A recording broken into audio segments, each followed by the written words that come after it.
Disclaimer: This video is made for entertainment purpose only, it doesn't mean to hurt any. And don't take it seriously.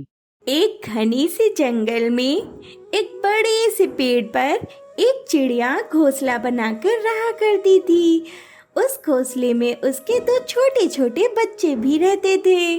बच्चे बहुत छोटे थे, वह उड़ना भी नहीं जानते थे। चिड़िया उन दोनों बच्चों के लिए हर रोज सुबह जल्दी उठकर दाने की खोज में जाती।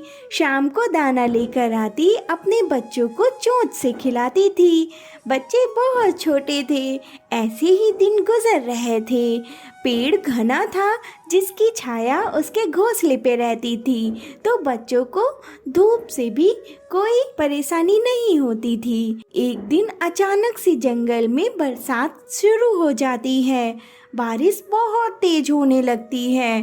बारिश रुकने का नाम ही नहीं ले रही थी। एक दिन बीत जाता है, 2 दिन बीत जाते हैं, पर बारिश नहीं रुकी थी। तभी चिड़िया का एक बच्चा चोंच अपनी माँ को मारने लगा। मैं जानती हूँ मेरे बच्चे, तुम बहुत भूखे हो। 2 दिन से तुम दोनों ने कुछ नहीं खाया है, पर मैं क्या करूँ? मैं कहाँ जाऊँ? बारिश बहुत तेज है, मैं कुछ नहीं कर पा रही तुम लोगों के लिए। तभी दूसरे बच्चे ने अपनी चोंच अपनी माँ को मारी। वह दोनों अपनी भूख के बारे में अपनी माँ से कह रहे थे, पर उसकी माँ लाचार थी क्योंकि बारिश बहुत तेज हो रही थी। तभी चिड़िया ने ऊपर वाले को याद किया। हे प्रभु, हे कृष्ण मुरारी, हे गिरधर नागर, मेरी मदद करो प्रभु। मेरे बच्चे 2 दिन से बहुत भूखे हैं। बारिश बहुत तेज हो रही है। मैं इस बारिश में कहाँ जाऊँ दाने की खोज में? मेरे पंख भीग जाएंगे, जिससे मैं नहीं उड़ सकती। हे प्रभु, मेरी मदद करो। आपने तो गोवर्धन पर्वत उठाकर गोकुल वासियों की भी मदद की थी।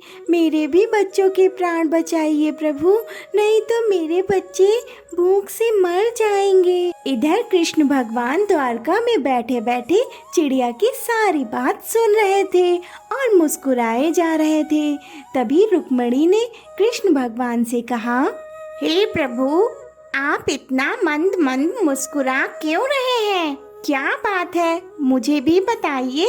अरे कुछ नहीं, बस एक चिड़िया है जो मुझे याद कर रही है और मुझे गोवर्धन की बातें याद दिला रही है और अपने बच्चों के लिए मदद मांग रही है। उसके बच्चों ने 2 दिन से कुछ नहीं खाया है। बस गोवर्धन की याद दिलाई उसने, तो मुझे हंसी आ गई। प्रभु, आपको मदद करनी चाहिए उस चिड़िया की। उसके तो छोटे छोटे बच्चे हैं। हाँ रुक्मिणी, मैं उसकी मदद जरूर करूँगा। जो भी मुझे सच्चे दिल से याद करता है, मैं उसकी मदद अवश्य करता हूँ। तभी उसी जंगल में एक ऋषि चिड़िया को नजर आए। ऋषि चिड़िया के पेड़ की तरफ ही बढ़े जा रहे थे। उनके हाथ में एक छोटी सी पोटली थी। ऋषि उसी पेड़ के नीचे आकर बैठ गए, क्योंकि वह पेड़ बहुत घना था। उसके नीचे बरसात की बूंद नहीं आ रही थी। ऋषि ने कहा, मैं अनाज तो लेकर आया हूँ, पर भोजन कैसे पकाऊं? मेरे पास तो कोई लकड़ी भी नहीं है, मैं कैसे पकाऊं? अच्छा, मैं इसी जंगल में आसपास देखता हूँ, कहीं कोई सूखी लकड़ी मिल गई तो मैं भोजन पका के खा लूं, कच्चा तो खा नहीं सकता। तभी ऋषि ने उस पोटली को पेड़ से लटका दिया। चिड़िया यह सब देख रही थी। ऋषि के जाते ही चिड़िया ने अपनी चोंच मारी उस पोटली में। पोटली में छोटा सा होल हो गया, जिससे उसे दाना मिल गया और वह दाना ले जाकर अपने बच्चों की चोंच में खिला देती है। ऐसे ही वह कई बार करती है। धीरे धीरे पोटली का होल बड़ा हो जाता है। सारा अनाज जमीन पर गिर जाता है। जब ऋषि लौट कर आते हैं, तब देखते हैं कि उनकी पोटली फटी हुई है और अनाज सारा जमीन पर बिखरा हुआ था। तभी वह क्रोधित हो जाते हैं और कहते हैं, हे दुष्ट चिड़िया, तूने मेरे भोजन की बर्बादी कर दी। ये तूने ठीक नहीं किया, मैं तुझे श्राप दे दूंगा। मैं भूखा था, मैं भोजन पकाने के लिए लकड़ियां ढूंढने गया था, तब तक तूने मेरी पोटली में छेद कर दिया। नहीं नहीं, मुझे माफ कर दीजिए साधु बाबा, आप तो बड़े ही ज्ञानी हो। मुझे नहीं पता था कि ये आपने मेरे लिए टांगा है पोटली या अपने लिए। मैं तो बस प्रभु को याद कर रही थी, कृष्ण मुरारी को याद कर रही थी अपने बच्चों के लिए, क्योंकि यहाँ जंगल में 2 दिन से वर्षा हो रही है। मेरे बच्चों ने कुछ नहीं खाया था, तभी मैं प्रभु को याद कर रही थी कि वह भोजन दे दे जिससे मेरे बच्चों के प्राण बच सके। मुझे तो लगा यह भगवान ने ही मुझे दिया है, तो मैंने उनका प्रसाद समझकर अपने बच्चों को और खुद भी खा लिया। मुझे नहीं पता था साधु बाबा कि यह पोटली आपकी है, मुझे क्षमा कर दीजिए। नहीं नहीं, तुम्हें कोई क्षमा नहीं मिलेगा। मैं 2-3 दिन से अनाज इकट्ठा कर रहा था और तुमने मेरा सारा अनाज जमीन पर बिखेर दिया। साधु बाबा, आप तो बड़े ही ज्ञानी हो।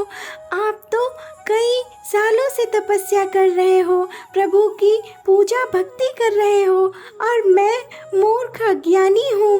मैंने कभी भी भगवान की पूजा नहीं की, कभी भी उनके सामने सर नहीं झुकाया।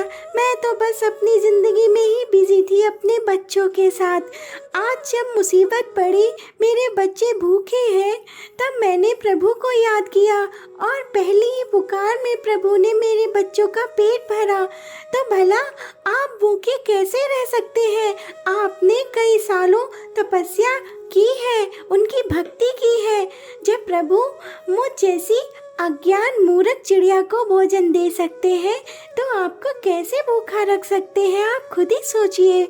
ऋषि कुछ देर बाद कहते हैं, वाह चिड़िया, जो ज्ञान मैंने कई सालों तपस्या करके अर्जित नहीं कर पाया, वो तुमने एक क्षण में ही ज्ञान दे दिया मुझे।